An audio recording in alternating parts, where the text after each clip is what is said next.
Perry a peut-être une histoire passionnante à raconter. En plus, ai-je insisté, me montrant assez minable, l'amiral Robert Peary est mort en 1920.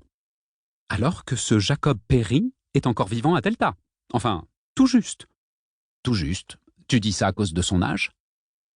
Pour moi, toute personne de 89 ou 90 ans était subclaquante. À vrai dire, pour moi, en 1991, toute personne de plus de 60 ans s'approchait dangereusement de la fin.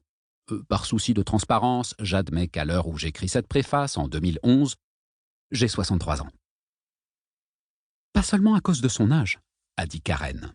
Dans son email, Marie précise aussi qu'il a un cancer. Il est encore valide apparemment, mais...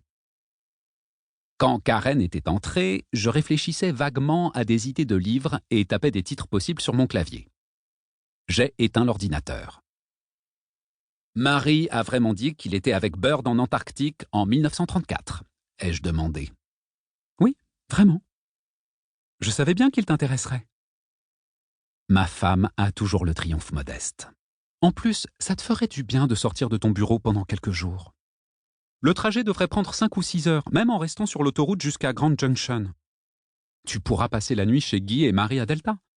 J'ai secoué la tête. Je vais prendre la Miata, et je quitterai l'I-70 pour passer par Carbondale par le col de McClure. La Miata va réussir à grimper par là? On parie? Je pensais déjà aux vêtements dont j'aurais besoin pour 2 jours, prévoyant de m'entretenir avec M. Perry le matin du 2e, puis de rentrer.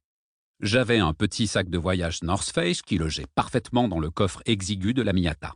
J'ai pris mentalement note d'emporter mon appareil photo Nikon. C'était des années prénumériques pour moi, du moins en matière photographique. Et c'est ainsi que, poussé par mon désir de conduire ma nouvelle Mazda Miata 1991 dans les montagnes, j'ai fait la connaissance de M. Jacob Perry. La ville de Delta, dans le Colorado, ne comptait pas plus de 6000 habitants. Lorsqu'on y arrive par l'itinéraire que j'ai emprunté, après avoir quitté l'I-70 à Glenwood Springs en direction du sud, j'ai pris la Highway 65 à Carbondale et franchi les hauts cols sur cette étroite route à 2 voies en dépassant les avant-postes isolés de Marble et Paonia. On se rend compte à quel point la ville est enclavée dans les montagnes. Delta se situe dans un large bassin fluvial au sud de la Grande Mesa, une des plus grandes montagnes à sommet plat du monde d'après les gens du coin. La résidence où vivait Jake Perry ne ressemblait pas du tout à un centre pour personnes âgées, et encore moins à un établissement offrant des soins médicaux 24 heures sur 24. Grâce à plusieurs subventions de l'État, Marie avait rénové un ancien grand hôtel décrépit et annexé le magasin vide voisin. L'espace ainsi créé tenait plus du 4 étoiles 1900 que de la maison médicalisée. Jacob Perry disposait d'une chambre particulière au 2e étage. Des ascenseurs avaient été installés au cours des travaux de rénovation. Quand Marie a eu fait les présentations et réexpliqué le but de ma visite, « Dan est un romancier qui travaille sur un projet de livre situé au pôle Sud et il a entendu parler de vous, Jake. » Monsieur Perry m'a invité à entrer. La pièce et l'homme étaient bien assortis. La taille de la première m'a surpris, un lit double fait avec soin, 3 fenêtres donnant sur les toits des boutiques du centre-ville, sur les montagnes et la Grande Mesa au nord, de hautes bibliothèques remplies de livres reliés, dont beaucoup consacrés à la montagne. Divers souvenirs, des rouleaux de cordes d'alpinisme à l'ancienne, des lunettes de protection Crook en verre utilisées autrefois par les explorateurs de l'Arctique, un casque de moto en cuir usé, un antique appareil photo Kodak, un vieux piolet dont le manche en bois était bien plus long que ceux des modèles actuels. Quant à Jacob Perry, jamais je ne lui aurais donné 89 ans. L'âge et la gravité ne l'avaient pas épargné. La scoliose et un tassement de la colonne vertébrale lui avaient dérobé plusieurs centimètres, et pourtant, il dépassait encore le 1,80 m. Comme il portait une chemise en denim à manches courtes, j'ai vu qu'il conservait des muscles sculptés et des avant-bras impressionnants, même si ses biceps avaient un peu fondu. Malgré les ravages du temps, il avait le torse puissant et les épaules larges, modelés par une vie entière d'exercice physique. Il m'a fallu quelques minutes pour remarquer qu'il lui manquait 2 doigts à la main gauche, l'annulaire et l'auriculaire. La blessure paraissait ancienne. La peau recouvrant les moignons, juste au-dessus de l'articulation, était brune et aussi tannée que celle de ses mains et de ses avant-bras. Les doigts manquants ne semblaient en rien diminuer sa dextérité. Plus tard, pendant que nous parlions, M. Perry a joué avec 2 lacets de cuir qu'il tenait chacun dans une main et avec lequel il faisait des nœuds compliqués. Ce devaient être des nœuds marins ou d'escalade, parce que même avec mes 2 mains et l'aide d'une troupe de scouts, j'aurais été incapable de l'imiter. Monsieur Perry, lui, les faisait sans regarder, ses mains bougeant indépendamment l'une de l'autre, puis il les défaisait d'une manière tout aussi distraite avec le pouce et les 2 doigts de sa main gauche. Ça semblait être une vieille habitude, peut-être apaisante. Il ne prêtait aucune attention au nœud fini ou à l'exercice lui-même. Quand nous nous sommes serrés la main, mes doigts ont disparu dans sa poigne puissante. Le geste n'avait pas pour but de m'impressionner, sa force était naturelle. Le visage de M. Perry trahissait de trop nombreuses années passées au soleil de haute altitude. Les UV n'avaient pas ménagé son épiderme. Et entre les taches brunes permanentes, on voyait des cicatrices laissées sans doute par d'anciens mélanomes. Le vieux monsieur avait encore des cheveux, quoique fins et coupés si courts que son crâne bronzé apparaissait sous le gris. Lorsqu'il a souri, je me suis rendu compte qu'il avait ses vraies dents, sauf 2 ou 3 molaires en bas. Ce sont ses yeux dont j'ai gardé le souvenir le plus vif. Ils étaient d'un bleu étonnamment lumineux et m'a-t-il semblé sans âge. Ce n'étaient pas les yeux chassieux ou lointains d'un homme frisant les 90 ans. Il avait un regard plein de curiosité, attentif, hardi, presque enfantin.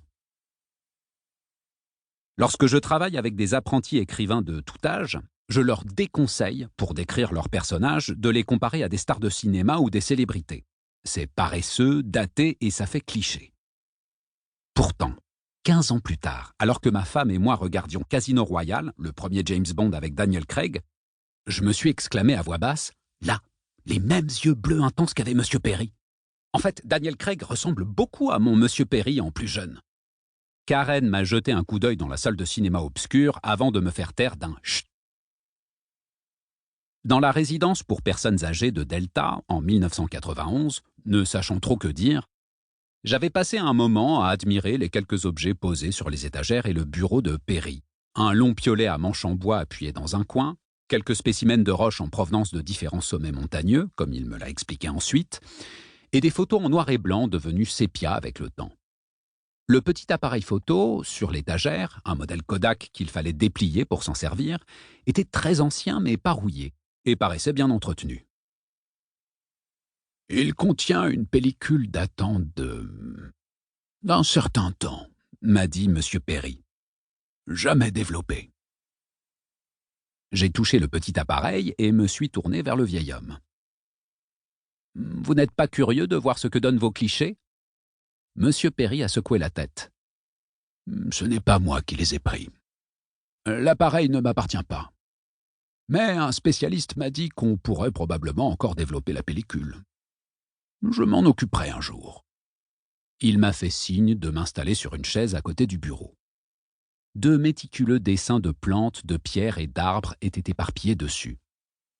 « Cela fait très très longtemps que je n'ai pas été interviewé, » m'a dit M. Perry avec un sourire un peu ironique. « Et à l'époque déjà, il y a plusieurs dizaines d'années, je n'avais pratiquement rien à raconter à la presse. » J'ai supposé bêtement qu'il parlait de l'expédition Byrd de 1934 et, sur le coup, je n'ai pas eu la présence d'esprit de lui demander des éclaircissements. Ma vie et ce livre auraient été très différents si j'avais eu l'instinct journalistique élémentaire de rebondir sur sa réponse. Au lieu de quoi, j'ai ramené la conversation sur moi et dit modestement, pour un égoïste, « Je réalise rarement des interviews.